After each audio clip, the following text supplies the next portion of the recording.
निगरान सेटअप पर मुशावरत, वज़ीर-ए-आज़म की ज़ेर सदारत इत्तेहादी जमातों का इजलास। पीटीएम रहनुमाओं का शहबाज शरीफ पर मुकम्मल एतमाद का इजहार। निगरान वज़ीर-ए-आज़म के तकर्रुर का मुकम्मल इख्तियार सौंप दिया। ज़राए के मुताबिक शहबाज शरीफ अपोजिशन लीडर से मुशावरत के बाद हतमी ऐलान करेंगे।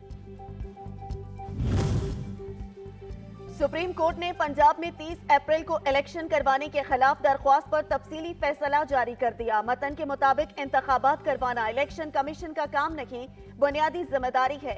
आर्टिकल 218 की शिक 3 में मुकम्मल वजाहत मौजूद है। इलेक्शन कमीशन ने बताया कि इंतखाबात कराने के लिए ना सिक्योरिटी है ना ही फंड्स।